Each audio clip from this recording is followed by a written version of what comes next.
räägid eesti keeles natukene, ma sain aru väga palju. Ma elan Eestis 14 aastat ja ma tahaksin ma tahaksin rääkida eesti keeles ja ma algasin 4 korda eesti keele programmid, aga iga kord õpetaja algab räägin vene keeles.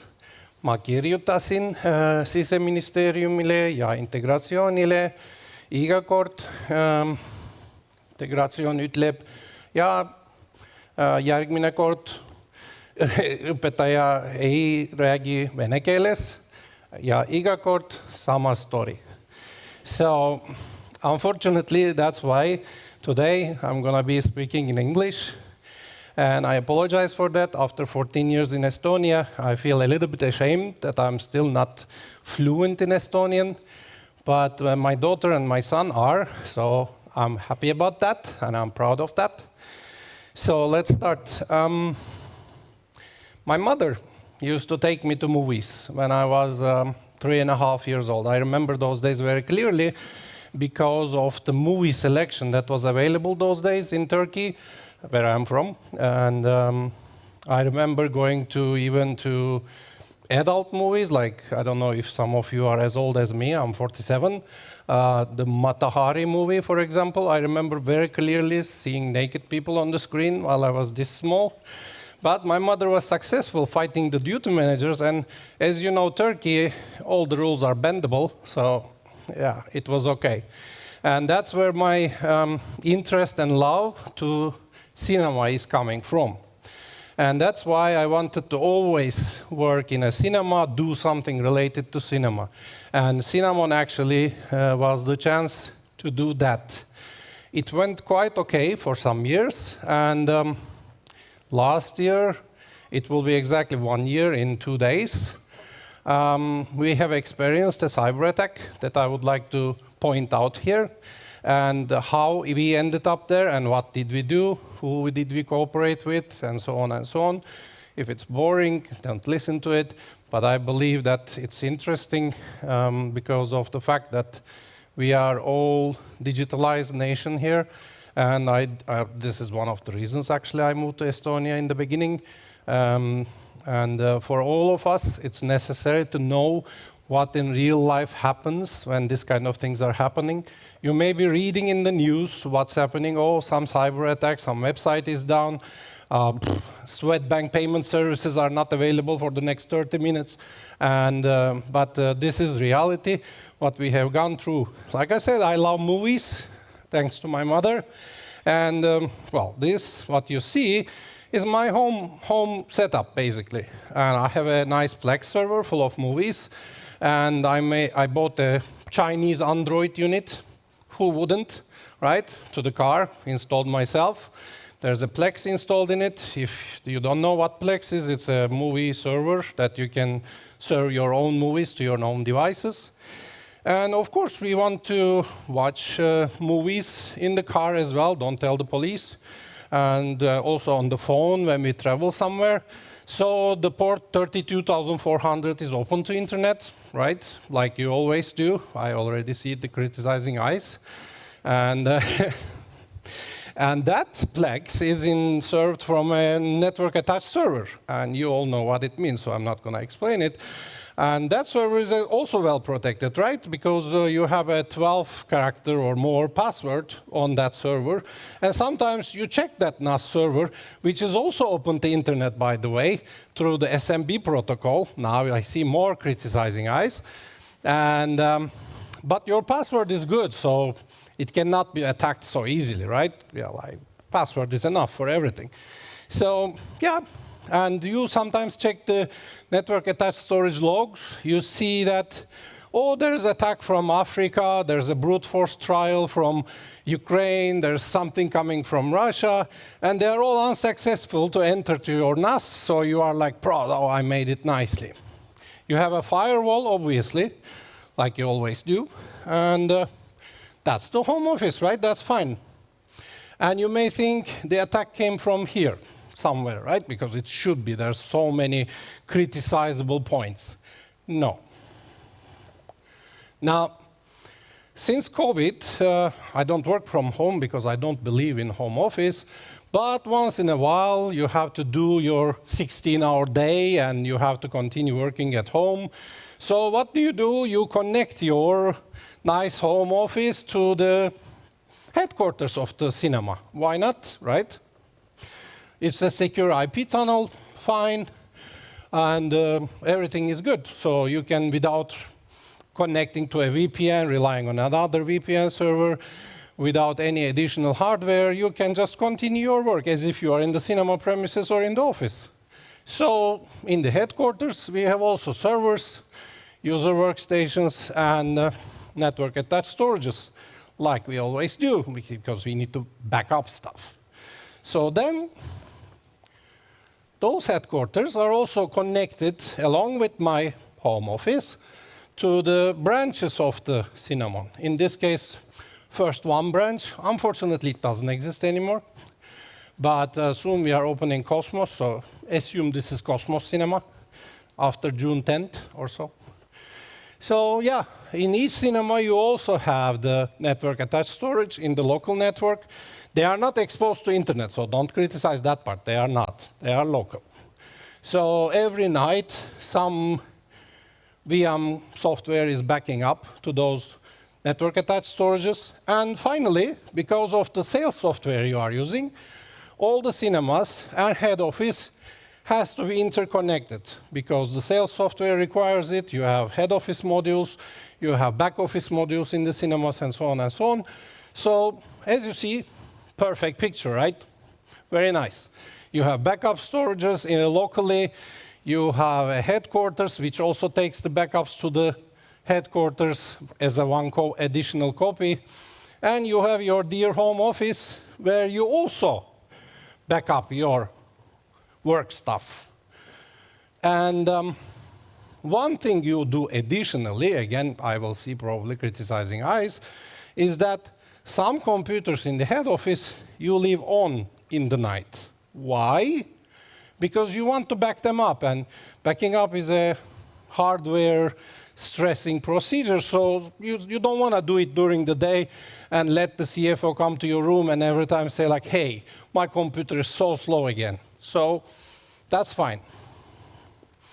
Now, we take a look to the headquarters again, a closer look. So into the user workstations, we have, well, I'm CEO, but I'm also IT director, and I also do sometimes designs in Cinamon, because you need to get away from IT sometimes.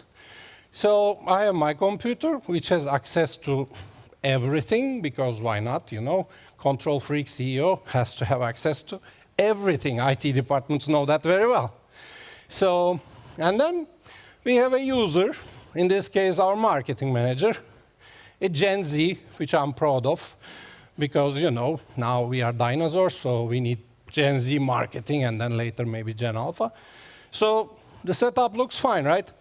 And everything seems to be secure. Why? Because you have antivirus, security software, you have your firewall, you added all the block rules in it, or you think you added, and everything is fine. And then what happens?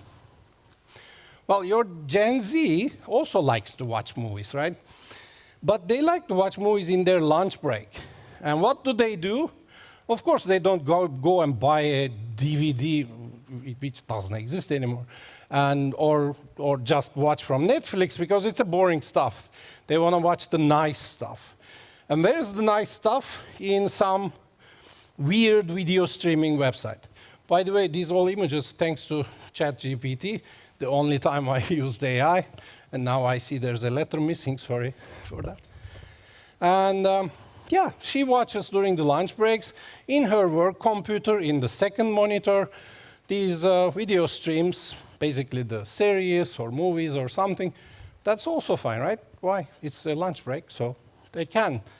But what if that video stream website is malicious? How do the Gen Z marketing manager will separate that website from any other website that serves these movies, that changes the links every day, that changes the domains every day, that changes even the hosting locations every day. They don't know. And then they click something. They think like, okay, if I click this, I can see this film, because otherwise I can't. And then what happens? This happens. Because everything is interconnected nicely, this one click goes to give access to the attacker, let's say in this case, to all the network. But this was not last year, 5th of June. This happened probably, our estimate, about 6 months before that. In those 6 months, what do? They always do. There are some colleagues here who we consulted with. They also know and say this. They discover what you have in the company. They go through your network. They go through your network shares. You may be fixing things meanwhile, thinking like, oh, you know, maybe I disconnect my home office, or I don't open that bloody port in Plex anymore because, you know, all your IT people looking at you weirdly when they see that you do that. But the person is in already. So it's too late to fix it. So, and then what happens? You wake up around 3 o'clock in the night because your phone is beeping and you have IT background like me. So when your phone beeps, even if 3 o'clock, you want to check what is it, curiosity. So, and then it says Plex server has some weird activity, file activity. You don't think about it too much because, you know, Plex servers decodes movies and stuff, so you think like, oh, that's Plex, the usual Plex, it's a false warning, and you just go back to your sleep. Then in the morning, your colleague calls from Kaunas, says, hey, our website is down. Okay, can happen, many websites goes up and down once in a while, and then you think, okay, I will just restart the server. You take a look to your TeamViewer list of servers, offline. Then you go to your backup, any desk, you know, or Rust desk or whatever you want to use, offline. Then you go to the last resort, okay, you go to remote desktop by connecting to the internal network. It's offline.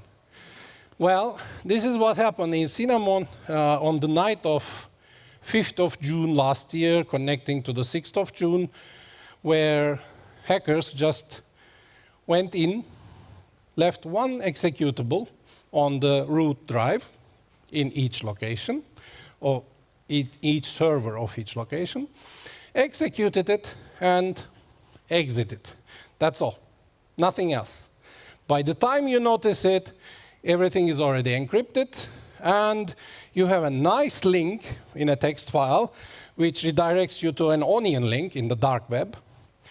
And I don't know if you have experienced such ransomware attack, but they are professionals. When you go to the Tor browser, open that onion link, you have your username and password in the hacker's website.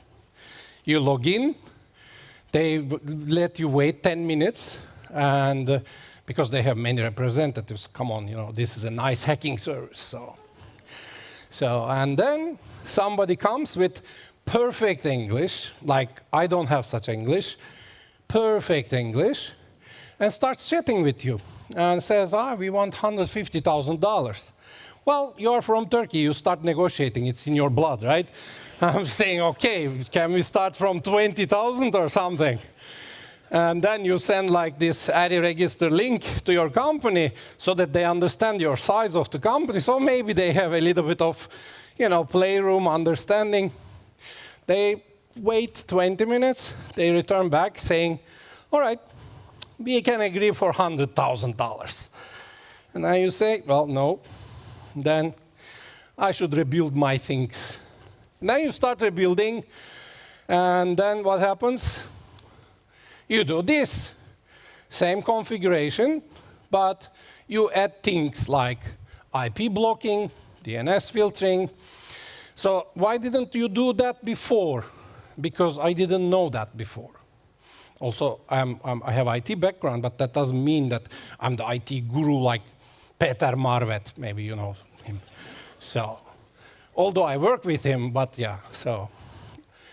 After the attack, one of the first things we did was contacting the police, like you do.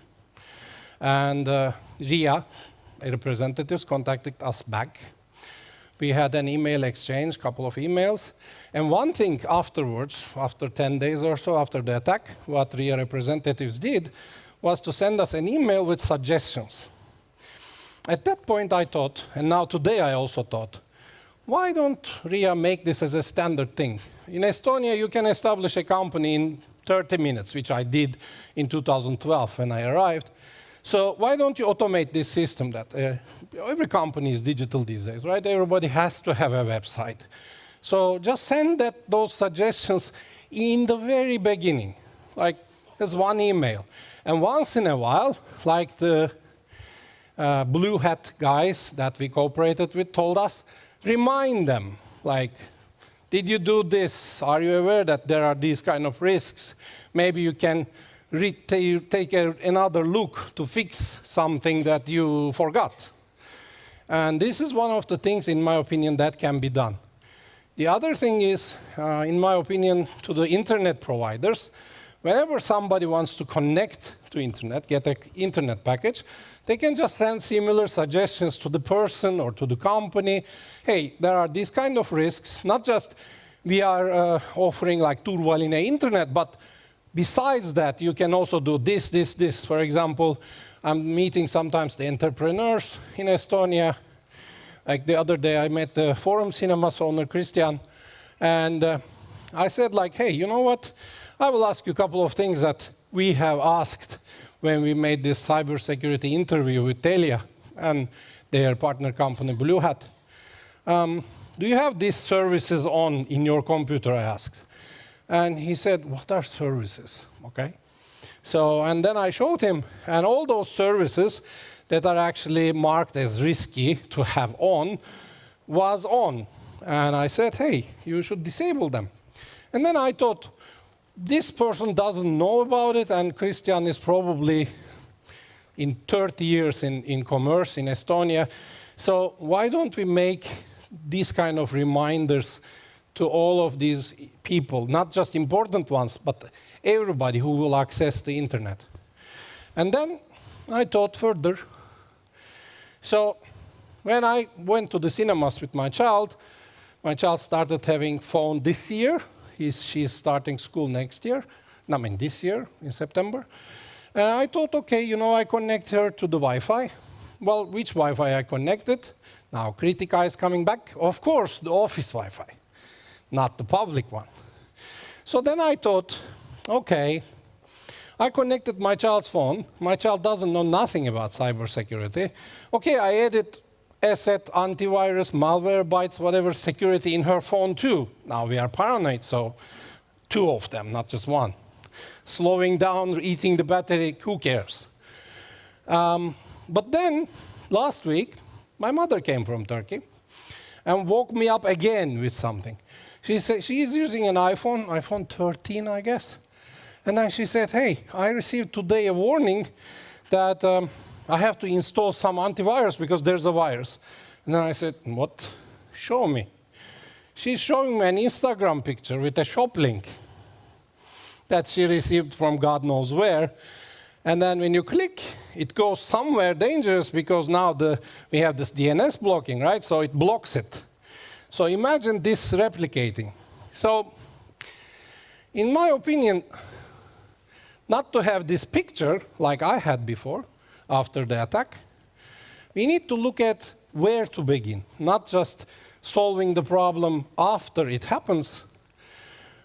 And that is, in my opinion, beginning. So if you're Gen Z like me, Gen X like me, you have been raised by your father, mother, family, how to kick a ball, how to ride a bicycle. That's why your mother, father was teaching you, right?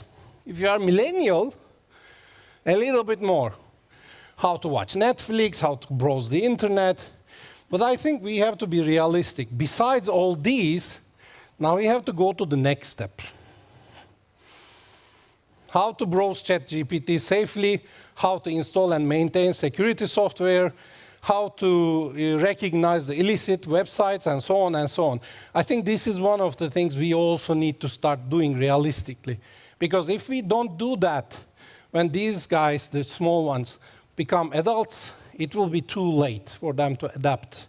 So besides, yeah, we should also teach how to ride a bicycle, because otherwise we will end up like this, like completely in cyber world.